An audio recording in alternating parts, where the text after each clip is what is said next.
Assalamualaikum warahmatullahi wabarakatuh.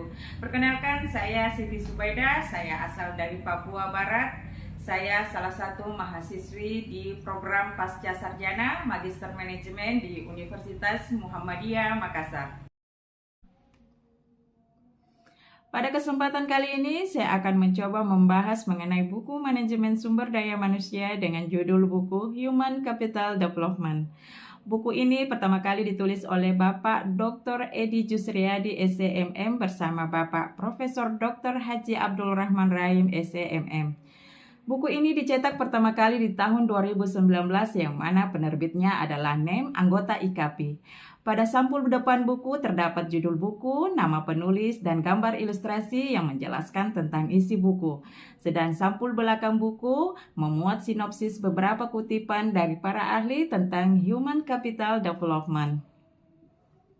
Membahas mengenai sinopsis Human Capital Development dalam perspektif manajemen sumber daya manusia menjadi leverage dalam meningkatkan performance, baik dalam bentuk tes performance maupun kontekstual performance yang dapat dilakukan melalui proses pembelajaran organisasi dalam bentuk training and development, guna meningkatkan hard competence maupun soft competence the human capital.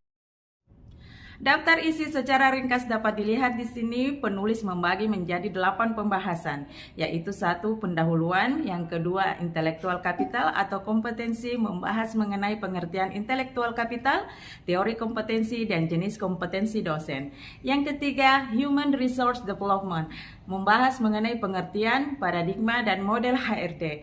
Dan yang keempat, performance development, membahas mengenai teori kinerja, pengembangan kinerja SDM, kinerja individu, dan perilaku kerja.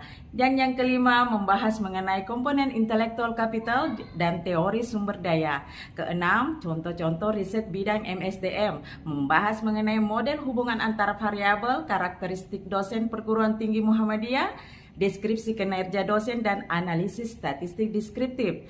Dan yang ketujuh, faktor-faktor yang mempengaruhi kinerja, membahas mengenai pengaruh pendidikan formal terhadap pengembangan intelektual kapital, pengaruh pendidikan non-formal terhadap intelektual kapital, pengaruh pendidikan nilai AIK terhadap pengembangan intelektual kapital atau kompetensi terhadap kinerja dan kualitas kinerja dosen.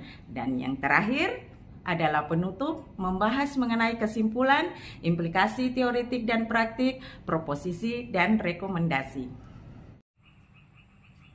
Setelah kita mengetahui daftar isi dari buku Human Capital Development ini, kita beranjak sedikit untuk mengenal siapa penulis buku Human Capital Development. Penulis pertama buku ini adalah Bapak Dr. Edi Jusriyadi, SCMM. Beliau adalah dosen tetap di Fakultas Ekonomi dan Bisnis di Universitas Muhammadiyah Makassar.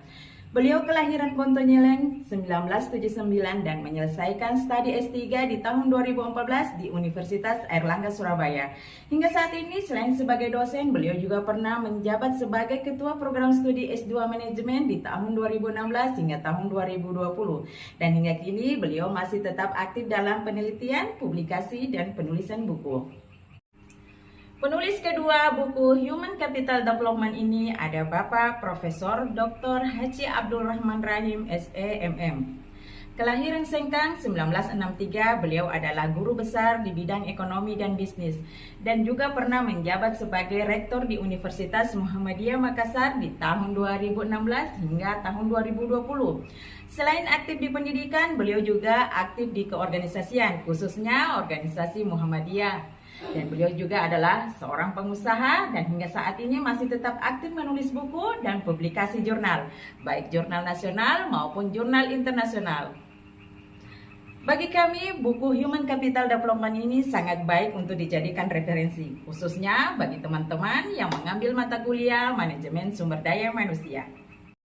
Dalam buku Human Capital Development ini membahas tentang perkembangan sumber daya manusia yang disusun dengan tujuan yang ingin dicapai seperti kontribusi SDM terhadap bisnis dan juga memudahkan pembaca baik dari segi teori dan pengaplikasian terkait dengan pengembangan sumber daya manusia. Dan adapun kelebihan dan kekurangan buku ini yang bisa saya sampaikan bahwa kelebihan buku ini sudah menggunakan tata bahasa yang baik dan mudah dipahami, dan sistematika topik yang urut dan teratur. Selain itu juga dilengkapi dengan contoh kasus dan riset yang dilakukan penulis, dan terdapat beberapa teori dari para ahli dan juga dilandaskan pada Al-Quran dan Al-Hadis. Saya kira itu sangat baik sekali, dan adapun kekurangan dari buku ini hanya sedikit saja, terdapat di beberapa kata yang ejaannya perlu dikoreksi lagi. Saya kira hanya itu yang bisa saya sampaikan pada kesempatan kali ini dalam resensi buku Human Capital Development. Mengutip pepatah dari dalam buku ini, tak ada gading yang tak retak, yang kurang lebih artinya bahwa semua bisa memiliki kekurangan dan kelemahan. Begitupun saya sebagai mahasiswa yang meresensi buku ini pasti banyak kekurangan dan kelemahan.